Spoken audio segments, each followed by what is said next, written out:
Okay, so the first thing we're gonna do is remove these two acorn nuts, 10 millimeter. I've already loosened them. They'll just spin right off. That pulls right off. So the next step is to remove the air box. It's gonna be these two clips here. A 12 millimeter bolt here. Another 12 millimeter bolt here. And this screw here will loosen the clamp and you can pull that hose off. Okay, so this should just pull it right out. There's an assembly. It's a good time to take a look at it. Make sure there's no obstructions in your air box. Everything looks good here. So before we take off the intake, or I'm sorry, the throttle body, we're gonna need to drain the radiator. First thing to do is remove the splash guard. This is the 2008 Tacoma.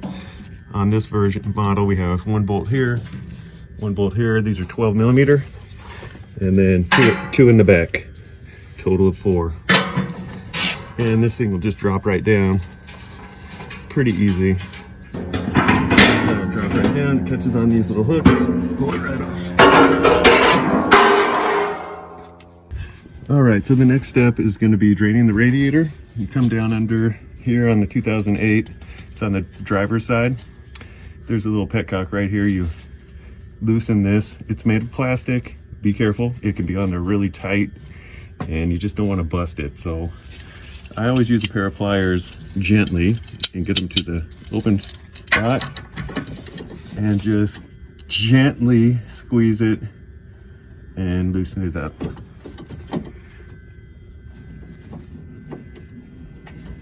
One little turn at a time until it's easy enough to do by your fingers. It's in an awkward spot, so there, now it's loose enough. Pan in there. And just loosen that thing all the way up. You don't want it to come out. You just want it to start draining. If it comes out, stuff's gonna fly everywhere. It'll come out faster, but it'll be a big mess. And once you have that open and spilling out, you're gonna come up here to the radiator cap, relieve the suction, open that up, and it should start to come out a lot quicker. Okay, so the next step is gonna be to remove this clip here. We got a 10 millimeter bolt here, 10 millimeter bolt here, and loosen this clamp, and this whole piece should just slide right off.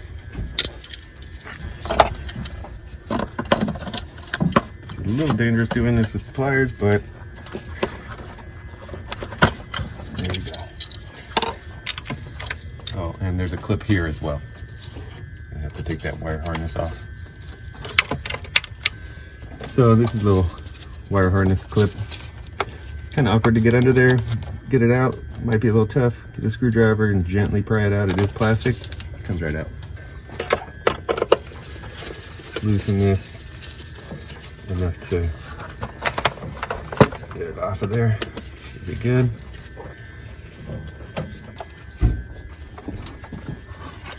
Oh, this, another clip right there. My flapping. Actually attached right here as well. Get that off. Same way, just be real gentle. It is plastic, but it should come.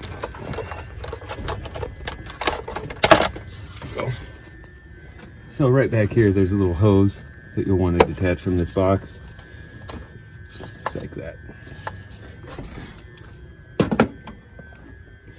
This whole piece should just come off. And there's one more hose here, the clamp. Let's loosen that clamp. Pull that right out.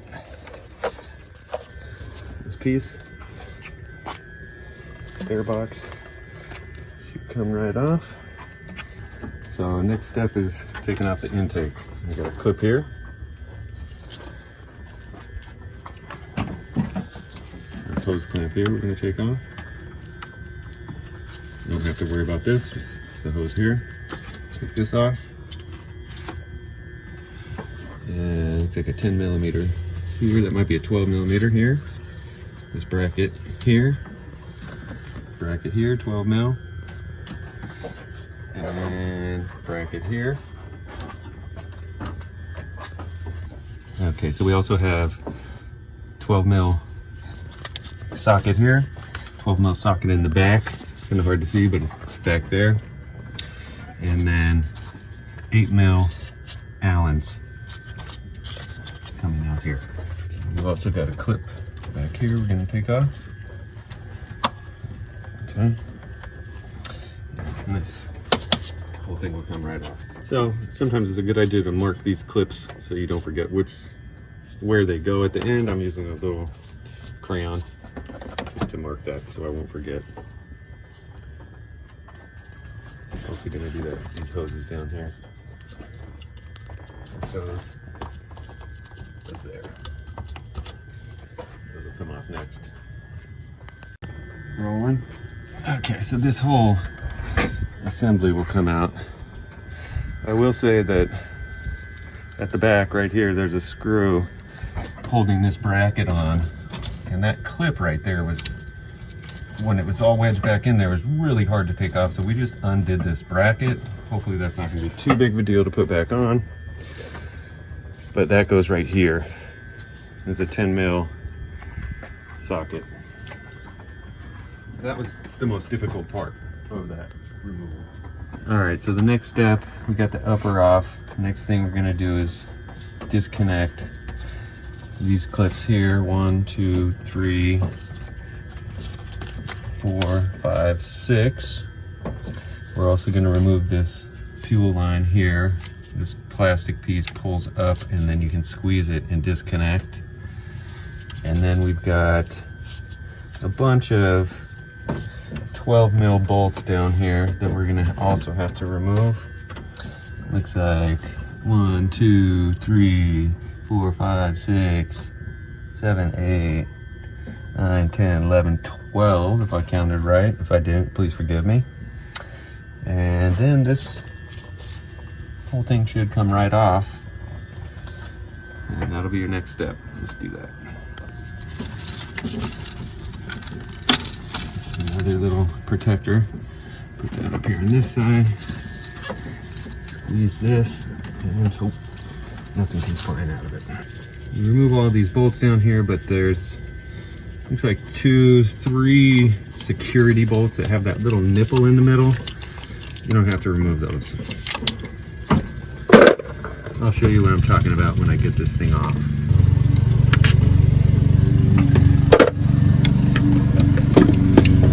Just pull right out. Try not to drop anything down in there, best you can.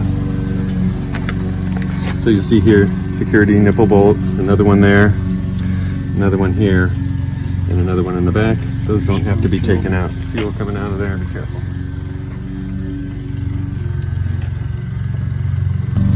This gasket is probably due for replacement. So you see there's a bunch of dirt and stuff back in here. I'm going to grab my vacuum and suck that out because we don't want that falling down into the engine compartment or into the block.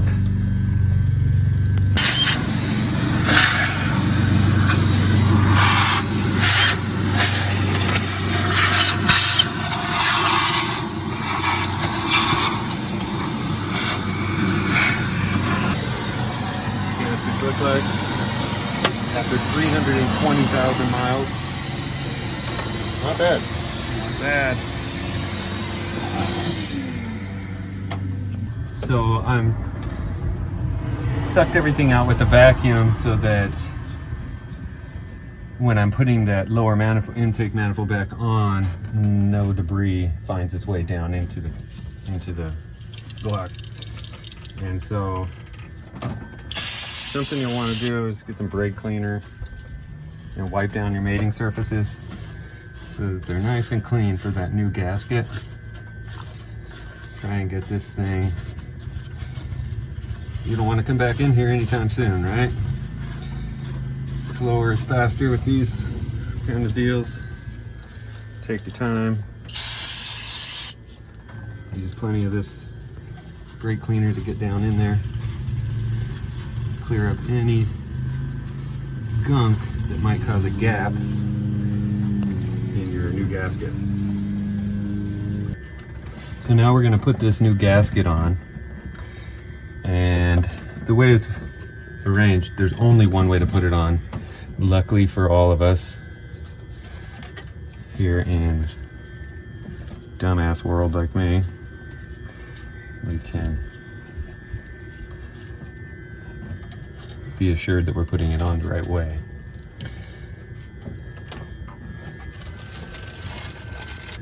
So now that we've got that on, our mating surface is as clean as we could get it. Everything in the area of the gasket itself is real clean. And so next step is to put that lower back on. When you do that, just take one more quick look underneath. Make sure you don't have anything on the surface area that's going to connect to that gasket. It should be nice and clean. No little chunks of anything in there. And then you're just going to be real careful and place this right back where it was. It'll slip right on the bolts that are sticking up, which lets you know you got it on there right. Yeah, there was 10, not 12. When I did my original count, I thought I saw 12 in there, but it turns out there's only 10. Just drop them down into place. Twist them in a little bit to make sure you got a good thread connection. Extender. Get these finger tight.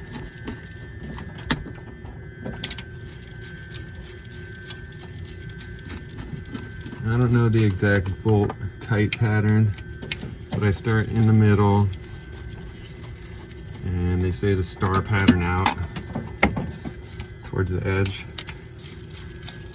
So I'm just going to tighten this down to where it feels comfortable, and then I'm going to go all the way around that way, and then I'll get my first torquing click. So now I'm going to go back, and I'm going to make sure I'm at 10 foot-pounds. There's my 10. 1, 2. Okay. Now we're going to boost this thing up to 19 pounds, like it says in the book.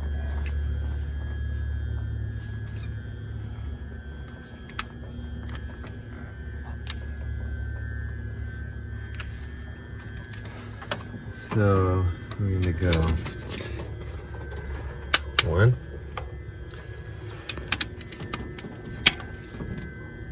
2, 3. So that was our 19 foot-pounds. The top was off. Let's put that back on. And I hope that's where it goes. And there's the clip. This housing thing, and this top of it. So there we go. It should just snap right on. There. So this fuel line goes here. I hope. Or is that the? Yeah, that's it. Push it in until it snaps on, and this thing should just slide on top. Also snap into place. And then these things went on here. Although we'll wait till we get these snapped into place first. Okay, so next step is going to be to remove this gasket. It has a little tab here, but in case it doesn't, it's good to have a little pick to stick down in there and pull it out. I'm going to use the tab that's there already though. Just pull it out. This does feel like it's in there pretty good. That's what it looks like. Still pliable. Not that bad of a situation. It does have some oil on it, or some sort of liquid. Then what we're gonna do is spray it out real good with this brake cleaner again. And make sure we get all that oil and stuff out of there. anything that's in this here, you don't want it to be on the new gasket.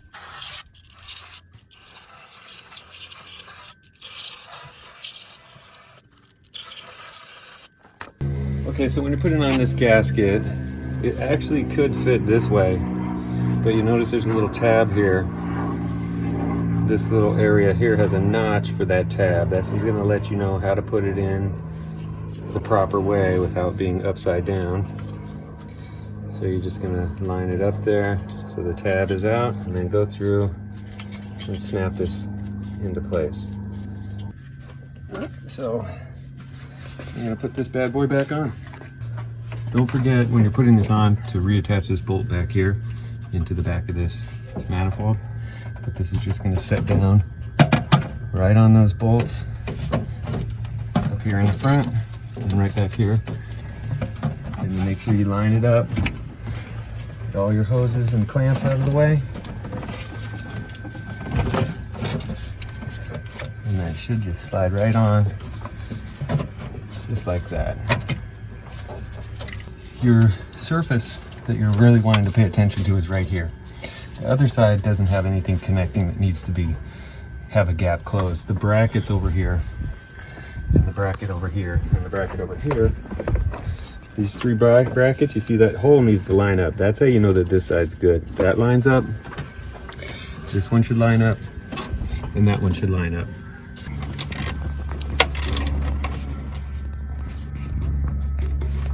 Just get this thing nice and kind of tight.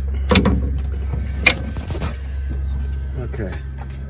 So next step, I'm going to put these 4 Allen bolts back in.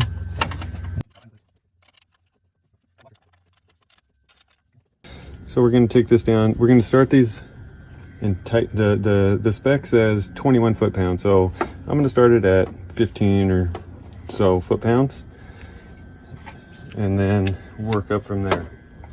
Pretty tight.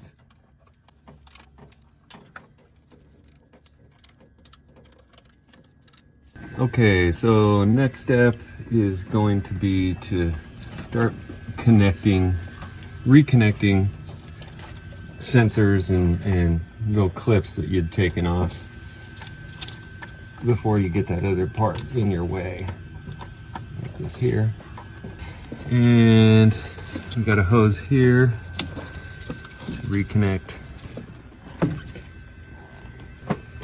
We've got one 12mm bolt up here, and these should line up just perfectly because we've already tightened it up front. Next one.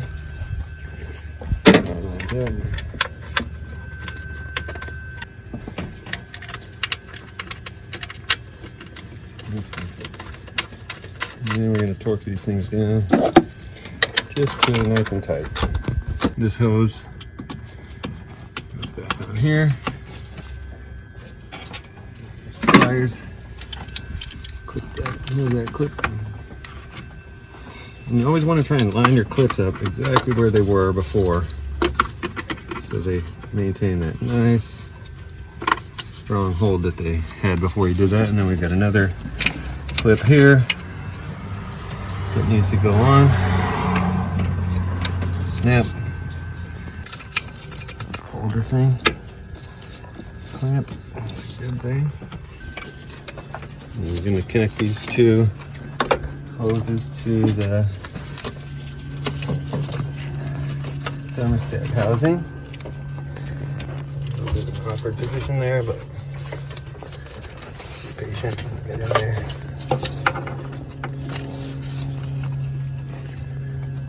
Try and line that up to the center.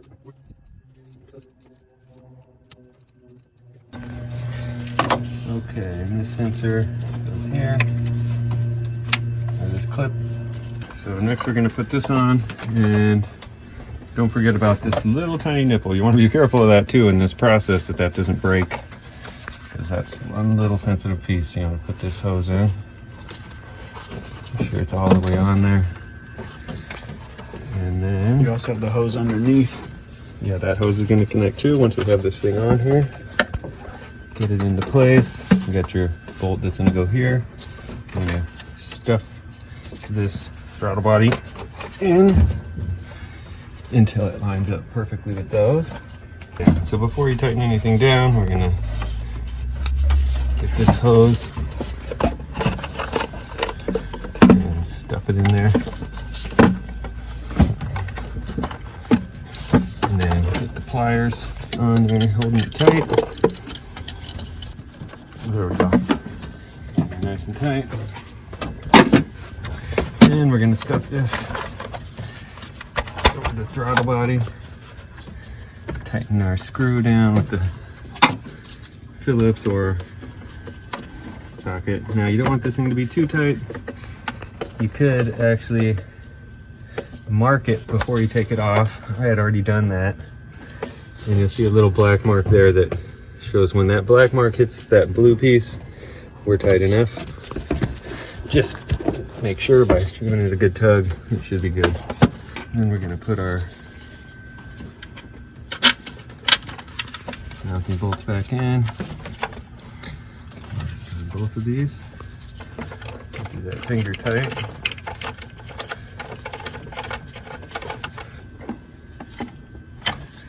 That's nice and snug. Doesn't have to be crazy tight. Just nice and snug. Clip this back in.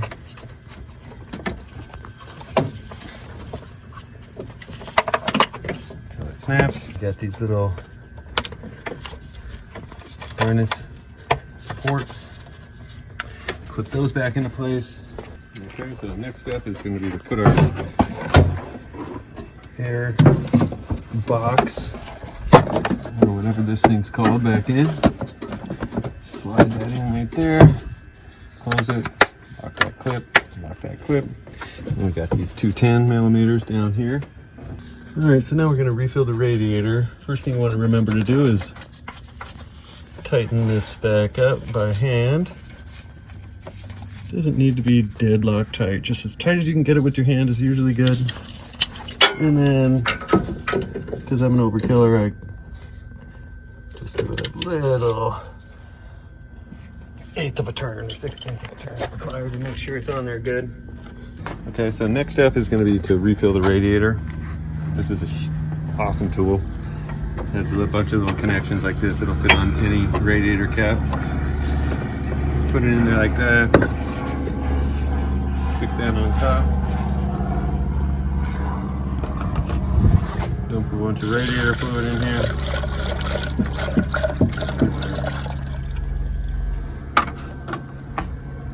And then pull this plug and the radiator starts sucking that stuff in.